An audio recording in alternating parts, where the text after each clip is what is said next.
break down for small business owners who feel stuck running their business all day, every day, working too many hours and not making enough money. We help them have a blueprint and a plan so that they can move from stuck to freedom. Brett, introduce what we're talking about today. Well, today we're going to talk about one of my favorite things, and whether you know it or not, I think it's one of your favorite things, and that's systems. Systems. What kind So of we think systems? business systems. So the system, if you think of it as an acronym, it's just save yourself time, energy, money, and stress.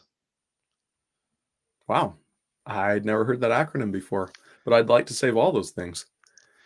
So anytime you're so you hear every business hears this word systems thrown around. You need to have systems to make things work better to get to where you want to go.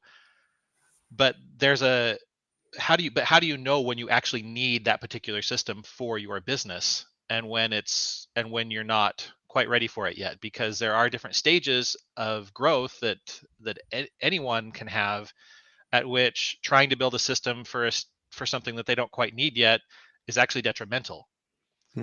Yeah, that's for sure. If I can jump in for a second, I had an experience with a customer a little while ago, and they were like, "Oh man, I'm just getting started, and what I want is someone to be able to come in and they would go to a website and they would be able to pick all these different options. And then from there, based on those options, they'd have more options and they'd have more options and more options. And finally, they'd have the perfect product just for them." I was like, by the time you got done building all that, you'd probably be out of money and you wouldn't have a business. So let's not build that system yet. What's the simple system we can start with, right? So I think that's a classic example of exactly what you're talking about. Yeah, somebody trying to reach too far too fast. Yep. So so one of the ways that you know which system you need next is um, from something called the buyback loop. And when you feel that your level of pain in operating your business gets high enough, it's time for you to step back, do an audit of your time, and figure out which tasks you're doing, what's on your plate currently that you need to transfer. Mm-hmm. Make that transfer happen, and then refill your time with activities and tasks that get you closer towards your goal so that you can keep that forward momentum. So So can you give a really, concrete example of what you mean by all that? Because that sounds pretty abstract. so so yes, pain is the indicator when your stress level gets high enough. So let's say that you're getting up where you're doing 80 hours a week in your business, week after week after week. Your family life is struggling. You haven't touched hobbies in 6 months, and you're really starting to feel the cage that you built for yourself. Mm-hmm. That's the type of pain that I'm referring to.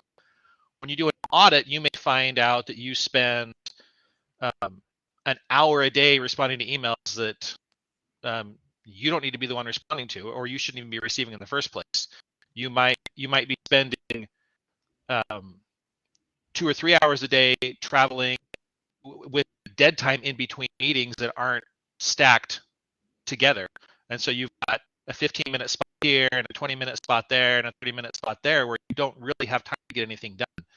So it could be, and among a plethora of other things that every business owner deals with. And when you start to feel that pain gets high enough, you audit your time, figure out what you're doing, and then figure out what you can transfer away and how you can better organize. And then you Gotcha. refill that time with the things that will actually energize you. For example, if you've been doing 80 hours a week consistently, you want to refill 20 hours of that with, spending more time with your family or doing hobbies and things that can actually refill your energy. And then you have the other 60 hours that you're still spending that are that you've refilled, what you passed away to give yourself forward momentum. And so a lot of people have really limiting beliefs about making this happen. So Mm-hmm. one reason people may not put systems in place is they feel like they're a special snowflake, that no one Okay. else can do it like I can. And um, I just want to throw that out the window. There's nobody that I've met that does something on a consistent basis, which that has skills that can't be taught and transferred and adapted to someone else. I mean, have you ever met anybody that is so special that they do something that nobody else could possibly learn to do? You know, I think that to answer your question, oftentimes people get confused because they look at themselves as a totality and they say, "Man, I can't find another me," which is true. There's only going to be one of you. But what you're saying is they don't have to replace all the functions and they don't have to do it exactly the same way you do it. What they have to be able to do is the one function or the one task that you're offloading. And so someone else can probably learn a number of those tasks. I've met a lot of people that know how to check an email and respond to emails, but nobody else can talk exactly like Jason. I don't need them to talk exactly like me to reply to some of my emails. I just need them to be able to reply to emails, right? And I Yeah, think that's the that's differentiator where people get tripped up. yeah, and and thank you for bringing that in. So it's not about replacing you in your totality. It's about just taking one little slice. Um, Another concern is they'll mess it up, and guess what? They will. Like that's pretty much a given. The question is, how will you respond when they mess it up? I Right. remember before I got into business, while I was still in college, on a break, I went and worked in a food processing factory as a forklift driver, and I was working the night shift. And one night, I hit the electrical system with the forklift and shut down the entire factory. Wow. Shocking experience. It was shocking. It actually kind of hurt. Um, and I figured after that, I was done. I was fired, and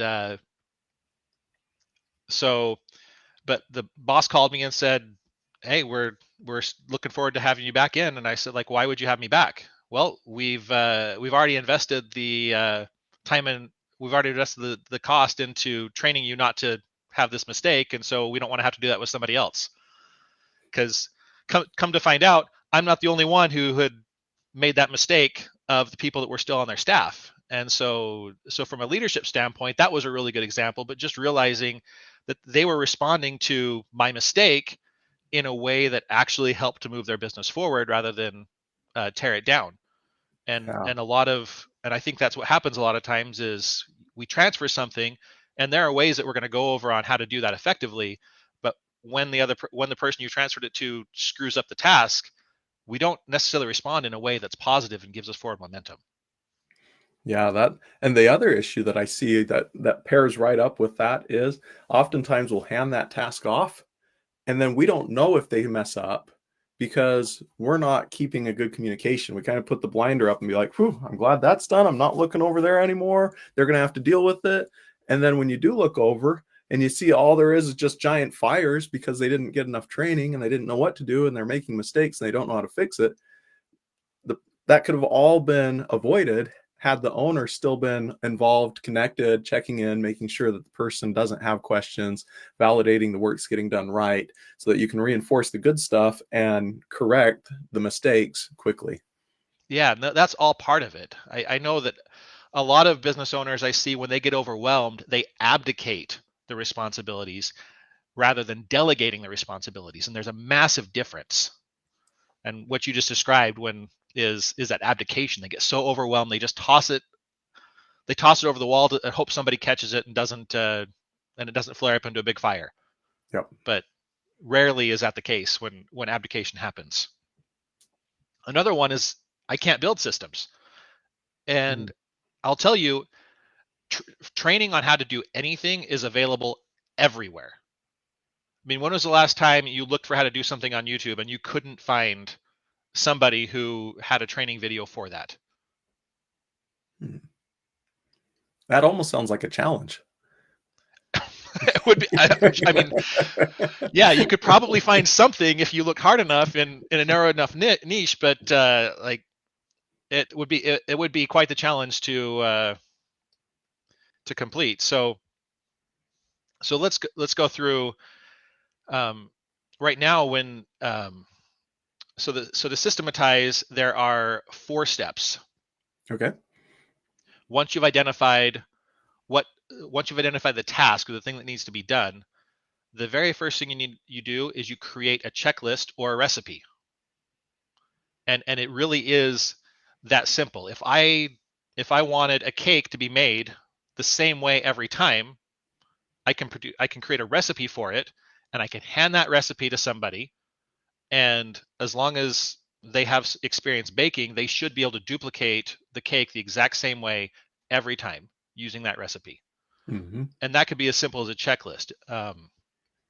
In aviation, before pilot takes off, they have a pre-flight checklist of things that they go through to check and make sure that the airplane is in functional condition, and so that the flight can be made safely.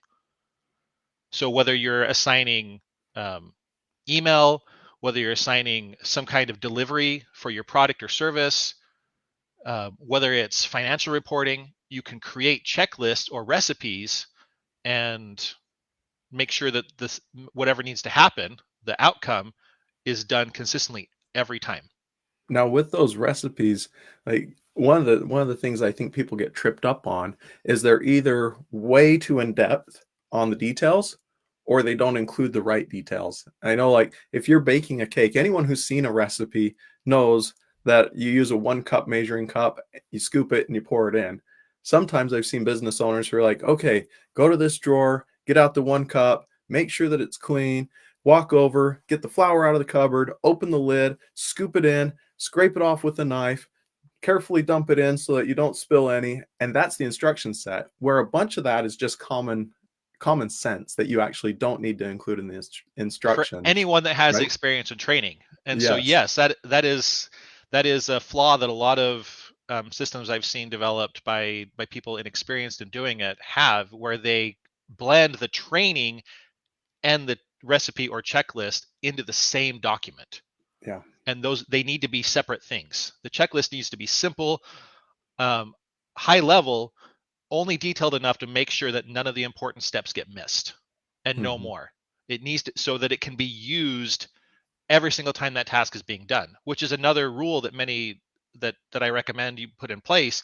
When somebody's doing a task, they have the checklist or recipe associated with that task open and available to them. If that's on a production line, you can paste it to their workstation. If it's office worker in front of their computer, they can have it open on one of their screens. Yep. So keeping that simple. The next step to creating a system is you've got to have a scorecard. You've got to have the sensors so that you can get the feedback, so that you can inspect what you expect. Okay. So tell us more about that. So if your um, if your delivery in your offer, let's say you promise to deliver your product within 5 days, well, you would want to make sure that you have a metric that you're recording that shows how long it took from the time that an order was placed to the time that your product or service was delivered to the client. And that would be one metric that would let you know whether or not the system that you've created for delivery is actually working. Hmm. Yeah. So then the next piece is training. You need to train on the systems. So for example, high level sales teams, they have scripts. They have everything lined out, exactly how the customer goes through the journey from the time they're a lead all the way through to closing the sale and what happens after.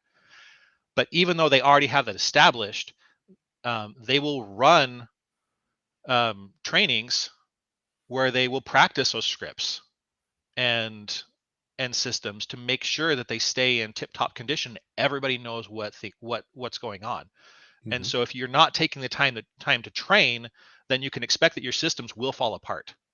So the training is a very integral part of making sure that any system that you create works and is sustainable. And then the fourth thing is ownership. Someone has to own it. They have Mhm. to own the outcome. You can't have any vagueness here. You can't have multiple owners or multiple bosses responsible for the outcome. It needs to be one person responsible for the outcome. And when Um, you say the outcome, you mean the outcome of this specific task, right? yes. Mhm. So they're responsible for the system and responsible for making sure the task gets done. And when you have those four parts, the steps, which is a checklist or recipe, scorecard, so that you have visibility into whether it's working or not, consistent trainings, and some people refer to it as a DRI, or a direct responsible individual. Then you have all the components you need to build a system that will last and actually give you more freedom, more energy, more money, and less stress. Excellent. So, So, oh, go ahead, please. I say, so as a with your experience in development, um, you create systems on a regular basis.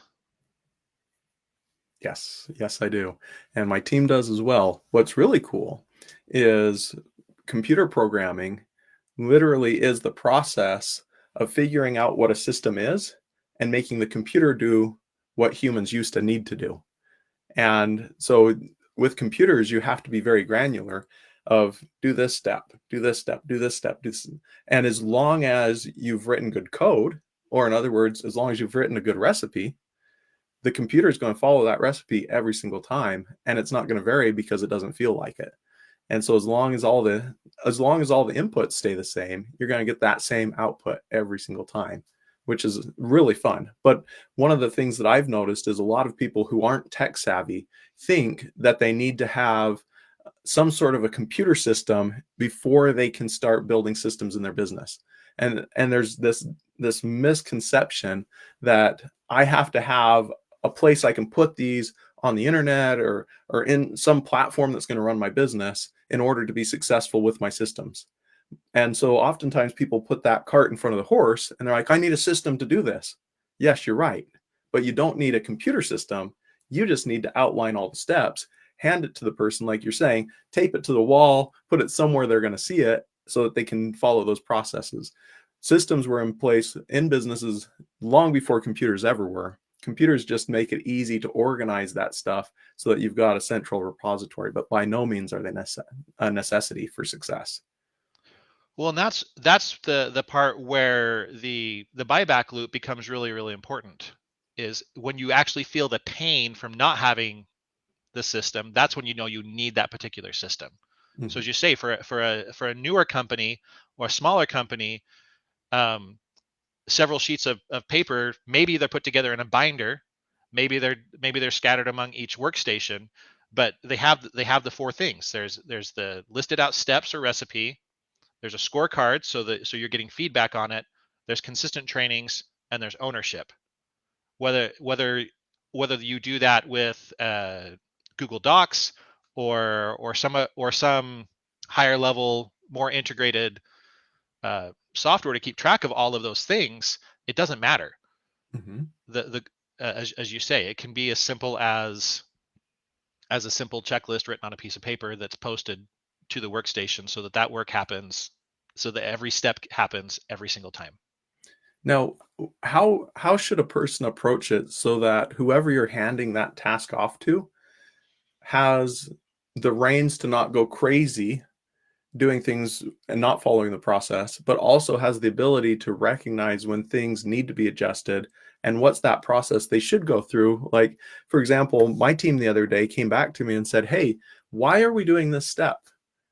I was like, it used to be important. And they challenged that and said, well, do we really need it? No, we can eliminate that step. So we had a process in place for that. What's the right methodology to make it so that team members feel empowered to update those processes without making it so that they're just doing things willy-nilly and breaking everything behind your back? That's a great question. So one of the things, you have to make sure that you've established the right type of culture to allow that to happen, so people can feel comfortable with that. And a big part of that comes to how you respond when they do mess up. Mm-hmm. And so that is on the ownership.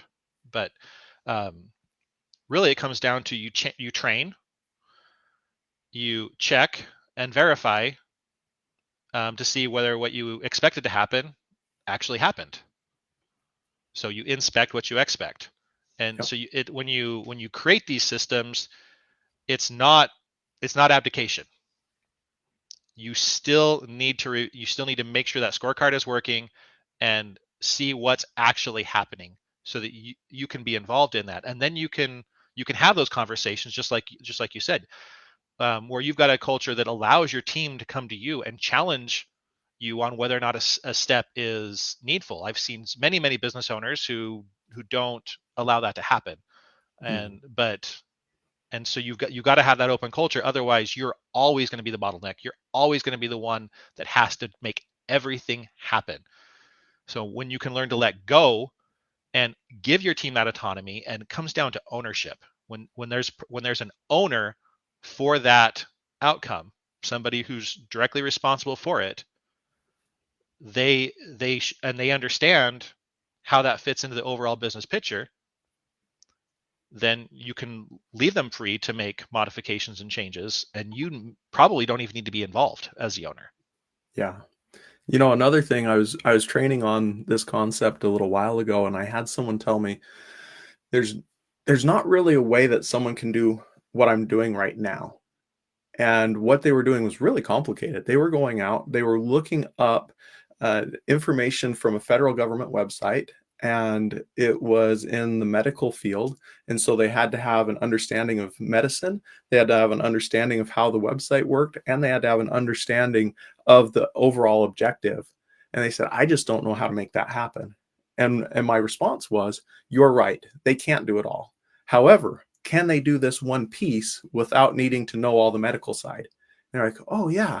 And I said, what percentage of the time is that? Probably 75% of the time.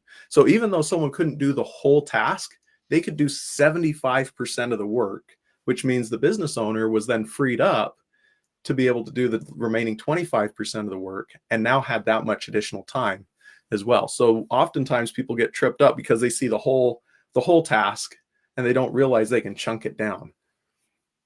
And that's a great point, and that's why it is so important to you need to have a good understanding of the overall beginning to end.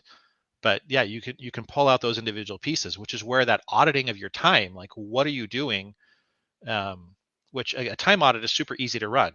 You basically take a spreadsheet, break it into 15-minute chunks, and write down what you did in that 15-minute chunk for a, a 1 or 2 weeks, and watch how not only that, just that awareness causes your productivity to soar, but when you're able to then evaluate those tasks and decide which ones you don't need to be doing and which ones you can transfer to other people, um, then you free up tons and tons of time. And by Absolutely. following the 4-step process of building a system, you can successfully transfer those tasks to somebody else in a way that'll let you have that forward momentum, so you can continue to grow your business and get freedom instead of being boxed into the cage.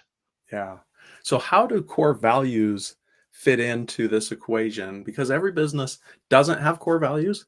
A lot of businesses have them but don't live by them. They're just something on the wall. But how is it that core values and these processes should integrate together? Well, I remember, and I'm probably going to get it wrong, but uh, the guy who ran General Electric for a long time, uh, what Oh, was his name? Do you yeah. remember? I no. I don't, but I shoot. I do know I who you're remember. talking about. I was able to I listen remember to the his story speech. from his book, where he had one of his people, as he was about to leave the company, came to him and said, "You paid me for my body for 30 years when you could have had my mind for free." Hmm. Where this where there were people who had great ideas on how to improve the company, but the leadership didn't have any way to tap into that. And so one of the best, so when you talk about culture, you've got to have a way where you allow and where you expect people that are actually on the ground on the day-to-day basis doing the work to be able to give you that feedback on how they can make things better. Yeah. And when it comes to culture, I think that's a whole nother discussion, but it definitely does apply. Like if you don't have the right attitudes and beliefs around systems, they won't work for you. Yeah, absolutely. One of the other things I've seen is people don't account for their core values in the steps they're building. So if your core value is great communication, and your steps and your process don't allow for and encourage that great communication with the customer every step of the way, you've literally have now your process that's at odds with your core values, and your company's just going to have this tension at all times. Well, yeah. So again, I think that's part of that pain where when you feel that, when you recognize that's happening, I find that most business owners know what they need to do at some fundamental level. It's Mhm. all the things they're avoiding are the things that they need to do that will actually move them forward. Yeah. I know that's true for me. I expect that's true for you, and I've seen it be true for many, many other people. It's like we know fundamentally what needs to happen, and it's really those things that we're avoiding. That leaning into that effort, leaning into that pain, and pushing through it. Mhm. And that's where the a time audit to figure out what you can offload is such a valuable exercise that doesn't I mean you hear people talk about it, but how many people listening are actually going to do it? Yeah. It's difficult because oftentimes those things that we know we should be doing are the ones that we feel are a weak spot for us as a personality trait, perhaps. And so it's much easier to step over here and say, well, let me do the things I'm good at. And that feels really good. Not let me step into the awkward, uncomfortable zone of I'm not good at this. I have to figure this out. It requires more learning. I'm going to fail a few times while I'm trying to do it. So I think a lot of people will just turn to what they already know to avoid that pain that will actually give them the freedom they want. Yeah. And so um yeah, great questions. Any other questions around systems or what that four-step process? How do you, as a business owner, encourage people to give that feedback and then shut them down nicely when their idea doesn't fit? Do you have any thoughts on that so that you don't crush them? Uh, So for example, if I'm an employee and I see that we're doing this certain way every single time, I'm like, oh man, I think it shouldn't be done A, B, C, D. I think it should be done A, D, B, C. And then I come to you and I'm like, hey, I think we need to do it this way. How do you as the boss be like, I love your idea, but no. so if you've got during trainings, if it, as you have those regular trainings, whether that's a weekly, monthly basis, whatever it is, that's a great time to have that brought up, and you can have more of an open discussion about what is the goal, what are we really trying to accomplish, and is there a better way? And so Mhm. rather than just having one person there with that idea, you can have a group of team members that can all think and evaluate together. And I think a situation like that can make it better. But every time, whether it's a one-on-one or not, um, be gracious and thank that employee for their insight, and take the notes. And if it is something that completely doesn't make sense, if you again you've got to decide on your own leadership style, if taking them and explaining what how things work and why that's not a good idea is a thing. But because one thing I found that if you're speaking to somebody with respect and with love, it doesn't really matter the words coming out of your mouth, Hmm, interesting. because they will feel what your real intent is. Just So you're like, even if I say it a little bit wrong, it'll be okay as long as I'm going at it that way. yeah, if you have that culture of care for your people, then again it doesn't really matter. They're and if they are the kind of person that doesn't match your core values of wanting to improve, if that's one of them, then they may just not be a good fit anyway. So I find that when you hire based on values and you get the right people on the team, the kind of situation that you're talking about where you may have an employee who's offended because their idea didn't get implemented, Hmm. or their idea was wrong, become non-issues. Right. I love it. Um, So you're saying all we really need are systems and love. Sure. To quote the Beatles. Yes, all we need is love and some systems. And some systems. Excellent.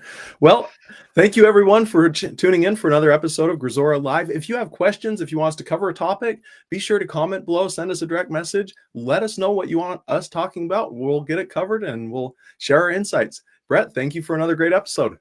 Thank you.